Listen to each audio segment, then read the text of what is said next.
মানে আমি তোমায় সকাল সকাল কোন অলক্ষণে কথা বললাম রানী? আমি তো কিছুই বুঝতে পারছি না। বললেন না, অলক্ষণে কথা বললেন না। ভুলে যাবেন না, আমি আপনার রানী, এই কৃষ্ণনগরের রানী। আমি তো তোমায় একটু কোনো কথা নয়, হ্যাঁ? নিজের কাজ নিজে করুন, বুঝলেন? অন্দরমহলে আমার অনেক কাজ আছে। নিজের কাজ নিজে করব? আমি তোমার স্বামী, আমি তোমার কাছে এইটুকু আবদার করতে পারি না? হ্যাঁ,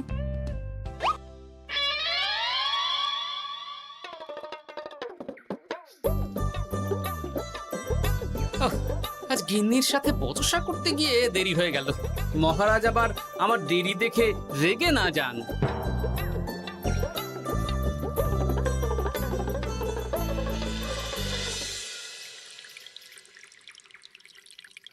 হ্যাঁ, তুমি কথাটা খুব একটা মন্দ বলনি মন্ত্রী। এতে রাজ্যবাসীরও উপকার হবে আর রাজকোষেরও খুব একটা চাপ পড়বে না। তাহলে মহারাজ সব ঘরে ঘরে এই বার্তা পৌঁছে দিই। কি এত বড় সাহস তোমার? আমার মুখে মুখে কথা বলছো? যাও, বেরিয়ে যাও বলছি আমার চোখের সামনে থেকে। তোমায় আর দেখতে চাই না। আমি আবার কি বললাম মহারাজ? কি বললে মানে? কি বলতে বাকি রাখলে শুনি? বলছিলাম কি, অপরাধ নেবেন না মহারাজ, সেনাপতি তো। চুপ, একদম চুপ। আমি মরছি নিজের জ্বালায় আর তুমি ওই ভুল ভাল বলে আমার মাথা বিগড়ে দিতে চাইছো? মহারাজ রেগে আগুন, এই ছিলেন ঠান্ডা, এই তো মুখে হাসি ছিল, এখন হাতে ডান্ডা। কি বললে কবি? তুমি আমায় অপমান করলে? যাও, এক্ষুনি তোমরা সবাই দূর হয়ে যাও আমার সামনে থেকে। কাউকে চাই না আমি। এই মুহূর্তে রাজসভা আমি শূন্য দেখতে চাই, না হলে আজ সব কটার গর্দান নেব আমি। যাও বলছি।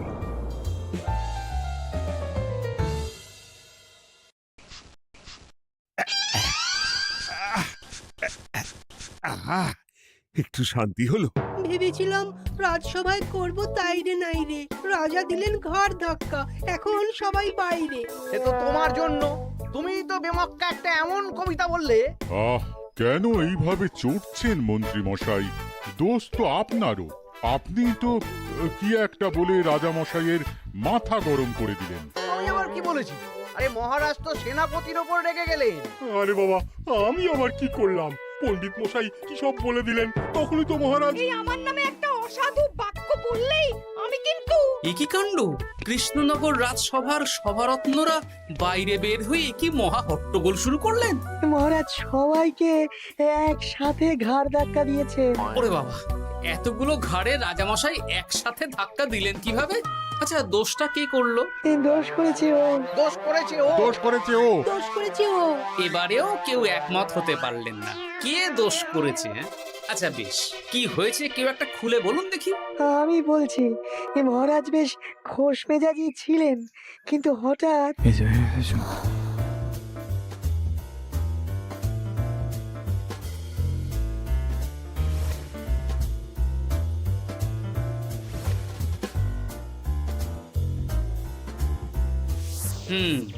এই কাণ্ড! এ তো ভারী অদ্ভুত রোগ মনে হচ্ছে। মহারাজের আচমকা মাথায় রক্ত চড়ে গেল নাকি? হ্যাঁ, মহারাজ আপনাদের রাজসভায় ডেকেছেন। ওরে বাবা না, যাব না গো আমি, আমার কাছে আমার প্রাণ সবচেয়ে দামি। আমিও যাব না, নির্ঘাত মহারাজ গর্দান নিতেই ডাকছেন। আমিও যাব না গোপাল, আমারও প্রাণের বড় মায়া। আচ্ছা, এটা কি কোনো কথা হলো? হ্যাঁ, প্রাণের মায়া কার নেই বলুন তো? আর মহারাজ যে গর্দান নিতেই ডাকছেন তার কি কোনো মানে আছে? অন্য কারণও তো হতে পারে। তুমি কি করে বুঝলে? হ্যাঁ, বুঝতে পারিনি, তবে আন্দাজ করেছি। তোমাদের কথাতেই শুনলাম মহারাজ খোশ মেজাজেই ছিলেন, সহসা রেগে গেছেন। আবার যে সহসা খোশ মেজাজেই ফেরেননি, তাই কি বলা যায়? এটা তুমি বলনি তো বন্ধু, চলো সবে ফিরিয়ে আনি রাজসভার ছন্দ। আরে গোপাল, এসো এসো এসো। তা এত দেরি করলে কেন? বাকিরা কোথায়? তারা আসছেন মহারাজ। আপনি তাদের ডেকেছেন, তাদের ঘাড়ে কটা মাথা যে তারা আসবেন না। কিন্তু মহারাজ, আমি অন্য কথা ভাবছি। কি কথা গোপাল? আপনি নাকি সভায় আজ হঠাৎ সবার উপরে রেগে গিয়ে তাদের সভা থেকে বের করে দিয়েছেন মহারাজ। এ কি সত্যি মহারাজ? আরে না না গোপাল, মোটেও না। বলতে পারো আমি সবার সাথে একযোগে একটা রসিকতা করছিলাম। আমি দেখছিলাম সবাই আমার রসিকতা কেমন বুঝতে পারে। তাই নাকি? আসলে তুমি ছিলে না বলেই এরা কেউ আমার রসিকতা ধরতে পারেনি। এ কি সত্যি মহারাজ? আপনি সত্যি আমাদের উপর কোনো রাগ করেননি? হুম, এ কি এই সব কিছুই আপনার রসিকতা ছিল? ও মা, তাই নাকি মহারাজ? এই যে আপনি শুনিয়ে দিলেন কথা কড়া কড়া, সবকিছুই ছিল আসলে নিছক মজা করা। আহ, আবার যত সব বাজে বকছো তোমরা। এত কথা কেন? তোমরা কেউ আসলে মহারাজ কৃষ্ণচন্দ্রের রাজসভার যোগ্য নও। যাও, যাও, দূর হয়ে যাও। কিন্তু মহারাজ, এই যে আপনি বললেন। আহ, তুমি সবার আগে যাও তো। তুমি হলে সব নষ্টের গোড়া। যাও বলছি, আমার আর ভালো লাগছে না। যাও। জব বাবা।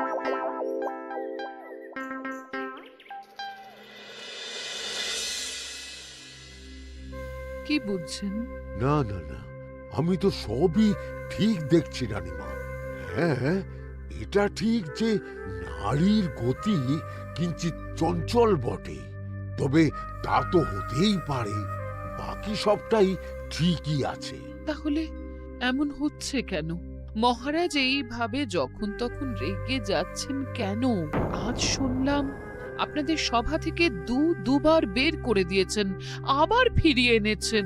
হুম হুম হুম আমি ওষুধ পাঠিয়ে দিচ্ছি, আর মহারাজের কিঞ্চিত বিশ্রামের দরকার।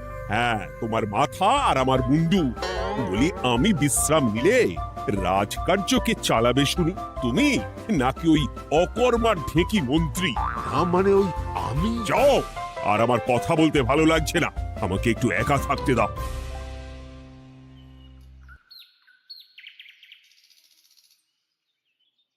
ব্যাপারটা কি বুঝলে গোপাল? রাজবৈদ্য তো মহারাজকে দেখতে রাজবাড়িতে গেছেন। কি মনে হয়? গতকালও আমি যখন বাগানে গেলাম,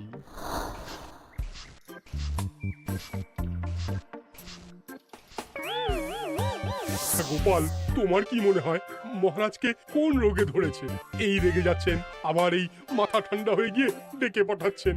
আমি বলি কি গোপাল, তখন সবার সামনে বলিনি বটে, তবে এখন তোমার সামনে স্বীকার করতে বাধা নেই। কি কথা বিজ্ঞানী? মহারাজের এই রাগের কারণ হয়তো আমি। আমার মনে হয় আমার দোষেই উনি এরকম বারবার রেগে যাচ্ছেন। কেন? আসলে মহারাজ আমাকে একটা মাথা যন্ত্রণা সারার ওষুধ আবিষ্কারের দায়িত্ব দিয়েছিলেন, তো আমি অনেক চেষ্টা করেও সেই ওষুধটা আবিষ্কার করতে পারিনি। যেটা আবিষ্কার করেছি তাতে সেরকম কাজ হচ্ছে না। আমার মনে হয় ওনার মাথা ব্যথা থেকে এরকম হচ্ছে। সে যাই হোক, তুমি কিছু একটা করো গোপাল। মহারাজের অসুখ কিভাবে সারানো যাবে সেটা নিয়ে কিছু একটা ভাবো। ভাবতে তো হবেই। আজ সন্ধেবেলায় তুমি তোমার বাড়িতে বাকি সভাসদদের ডেকে আনো, আমি সমাধান সঙ্গে নিয়ে সময় মতো চলে আসবো। আচ্ছা বেশ, তাই হবে। আমি এখনই বাকিদের খবর দিয়ে দিচ্ছি। আর বিজ্ঞানী, একটু এদিকে এসো তো, একটা কথা আছে।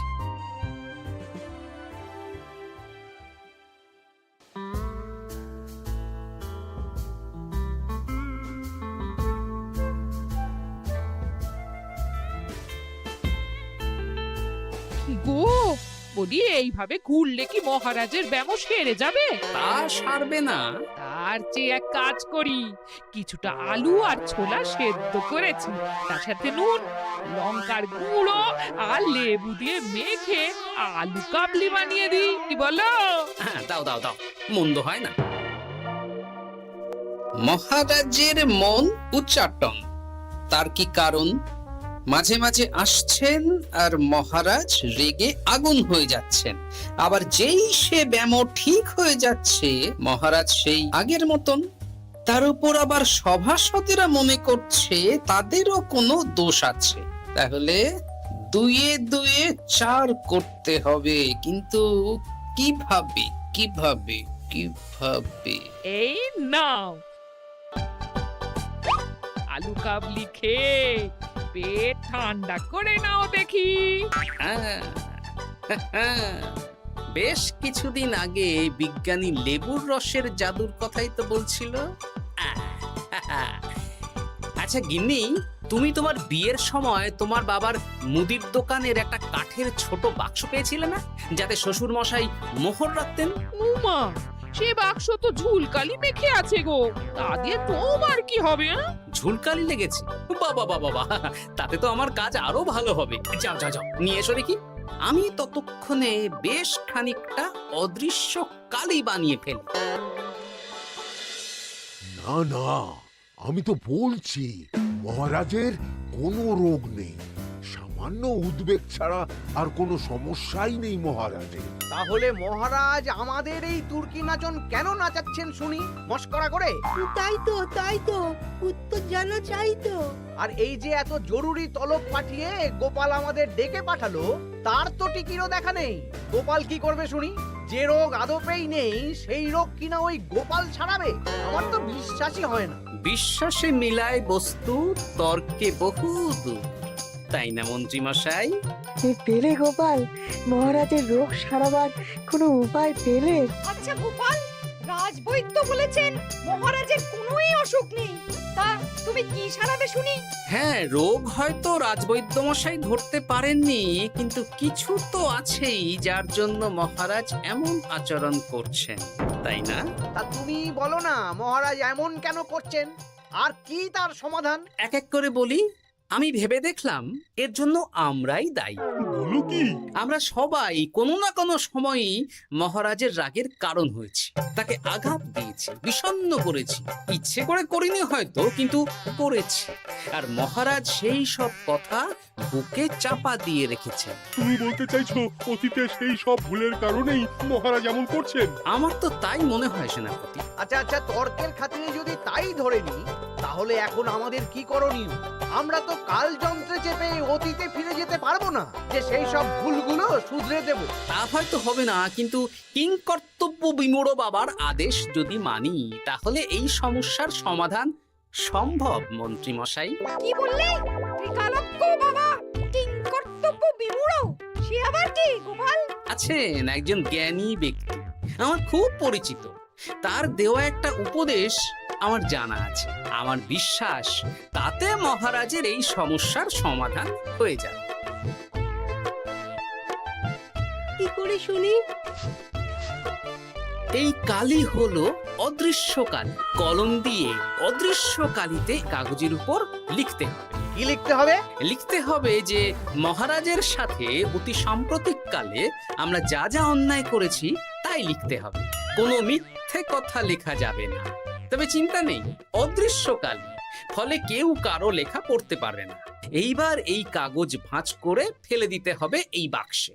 বাক্সে তালা, তার চাবি থাকবে মন্ত্রী মশাইয়ের কাছে। আবার আমার কাছে কেন? পরে যাতে কোনো সন্দেহ না করেন, যা সন্দেহবাতিক মৌন আপনার। বললে এইবার এই বাক্স সারা রাত নদীর ধারে বটতলায় পড়ে থাকবে, চাঁদের আলো পান করবে। তারপর সকালে আমরা সবার সামনে এই বাক্স ফেলে দেব নদীর জলে। সবার অন্যায় সারা রাত চাঁদের আলো পান করে শুদ্ধ হয়ে ভেসে যাবে নদীর জলে। ব্যাস ব্যাস, আমরা সবাই পাপ মুক্ত হয়ে যাব। একদম সবাই শুদ্ধ হয়ে যাব, আর মহারাজের ব্যামো সেরে যাবে। কিন্তু তুমি কোনো চালাকি করছো না তো গোপাল? অদৃশ্য কালিতে লেখার সাথে আমি আর কোন চালাকি করব মন্ত্রী মশাই? দেখুন, আমি একটা কাগজে লিখছি। কি কিছু বোঝা যাচ্ছে? সত্যি তো কিছু বোঝা যাচ্ছে না যে আদৌ কিছু লেখা হয়েছে কি হয়নি। তাহলে লেখা শুরু করা যাক। এক এক করে লিখুন আর কাগজ ভাঁজ করে বাক্সে ভরে দিন। আর হ্যাঁ, একদম মিথ্যে কথা লিখবেন না, তাহলে কিন্তু লেখাগুলো অদৃশ্য থাকবে না, ফুটে উঠবে। আচ্ছা গোপাল, বুঝেছি।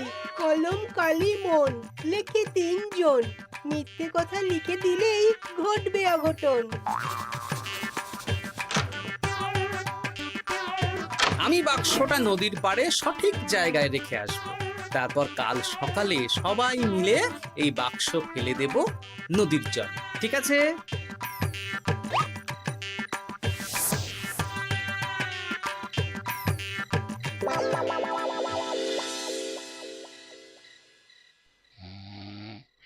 কথায় আছে, মনে যা আসে বলে যাও, ভুলেও লিখো না, তাহলেই বিপদে পড়বে। এদিকে কেমন সবাই নিজের নিজের দোষ লিখে বাক্সে ফেলে দিয়েছে। ভাগ্যিস আমি সবার লেখা কাগজগুলো রাতের অন্ধকারে বের করে আনলাম।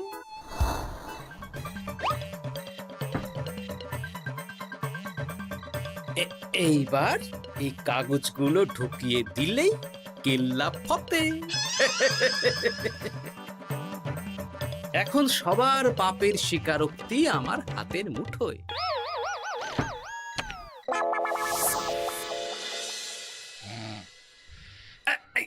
আরে, ও মা গো, ও বাবা গো, বলি নাক ডেকে তো ঘুমোচ্ছ, আর পিঠটা একটু চুলকিয়ে দাও দেখি। এই জন্যই তো মাথাটা যায় গরম হয়ে। আরে, এই সহজ ব্যাপারটাই তো আমি বুঝতে পারিনি। মহারাজের অসুখ তাহলে এই। যাক, এই রাতের বেলাতেই একসাথে একটা ঢিল পেয়ে গেছি। এক ঢিলে মারবো 2 পাখি। রাজার অসুখও সারবে, আবার সব কটা পাজি শায়েস্তাও হবে। হ্যাঁ,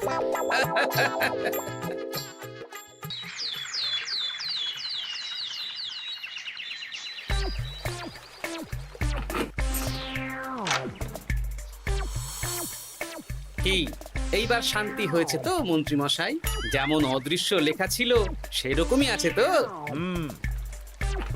কিন্তু এতে কি মহারাজের রোগ সেরে যাবে? যাবে না মানে? মনে করুন সেরে গেছে।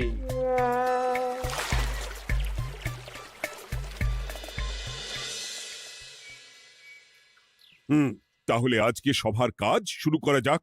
ক্ষমা করবেন মহারাজ, সবার কাজ শুরু করার আগে একটা দরকারি কাজ আগে করা দরকার। না হলে আবার কখন আপনি আমাদের কারো উপর রেগে যাবেন আর আমাদের সভা থেকে তাড়িয়ে দেবেন তার তো ঠিক নেই, তাই না? গোপাল, আর বিরক্ত করো না। আমার এত সাহস নেই মহারাজ যে আমি আপনাকে বিরক্ত করব। আমি তো জানি নিজের পিঠ যখন নিজে চুলকোনো যায় না, আর কেউ থাকে না সেই পিঠ চুলকিয়ে দেবার মতো, তখন কিরকম বিরক্তি জেগে ওঠে, তাই না মহারাজ? এ কি গোপাল, তুমি এত কিছু কি করে জানো? জানাই তো আমার কাজ মহারাজ। আর এও জানি যে আপনার এই বিরক্তির পেছনে সভাসদগণের ভূমিকা ঠিক কি। তার মধ্যে তুমিও আছো গোপাল, তাই না? আছি, পুরো মাত্রায় আছি মহারাজ। তবে হ্যাঁ, আমি কিন্তু তাই বলে রাজকোষের হিসেবে গোলমাল করে মহারাজের কোপের কারণ হইনি মন্ত্রী মশাই। এটা কি গোপাল আন্দাজে বলছে? না হলে কাল অদৃশ্য কালিতে আমি কি লিখেছি সেটা জানলো কি করে? আমি যা লিখেছি সেটাও কি গোপাল পড়ে ফেলেছে নাকি? যাকে পড়লেই বাকি, সব লেখা তো ওই নদীর জলে ভেসে গেছে। আমি যে লিখেছি তার প্রমাণ কি? তবে আর চিন্তা নেই মহারাজ, সমস্যার সমাধান হয়ে গেছে। এখন থেকে আপনি যতক্ষণ রাজসভায় থাকবেন, প্রথমে মন্ত্রী মশাই, তারপর পণ্ডিত মশাই, আর তারপর রাজবৈদ্য পালা করে আপনার পিঠ চুলকে দেবে। কেন আমি কেন চুলকে দেবো? না দিলে যে আপনার কপালে অনেক বড় শাস্তি ঝুলছে মন্ত্রী মশাই। রাজকোষে যে জালিয়াতি আপনি করেছেন তার স্বীকারোক্তি আমি হাজির করব যে মহারাজের সামনে।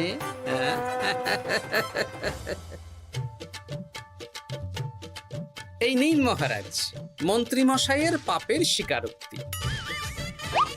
আপনি আগে মন্ত্রী মশাইয়ের লেখাটা পড়ুন, তারপর একে একে সকলের স্বীকারোক্তি দিচ্ছি। এ কি মন্ত্রী, তুমি রাজকোষ থেকে 500 মোহর চুরি করেছো, আর তার বদলে সেই হিসেব তুমি পুকুর পাড় বাঁধানোর খরচ হিসেবে দেখিয়েছো। এই সেরেছি, এটা ফুটে উঠলো কি করে? সে অনেক কাণ্ড মন্ত্রী মশাই, বাকিদের সবারটাই আছে, এত জেনে কাজ কি? না না, জানতে তো হবেই। তাহলে শুনুন, এই অদৃশ্য কালি আসলে লেবুর রস। গতকাল রাতে আমি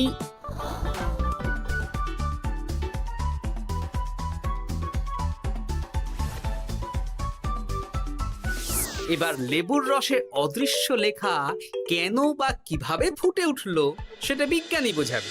লেবুর রসে লেখা আগুনের তাপে ধরলে ফুটে ওঠে, কারণ লেবুর রসে থাকা অম্ল কাগজের সাথে থাকা শ্বেতসারের সাথে বিক্রিয়া করে এবং তাপ পেলে সেই বিক্রিয়া দ্রুত হয়ে কাগজের শ্বেতসার রাসায়নিকভাবে পরিবর্তিত হয়ে গাঢ় রং ধারণ করে। অনেক দিন আগে বিজ্ঞানীর কাছে ব্যাপারটা জেনেছিলাম, আজ কাজে করে দেখালাম। এবার মন্ত্রীমশাই দেখুন, মহারাজের সেবা করা ভালো না তার বদলে চাবুক খাওয়া ভালো।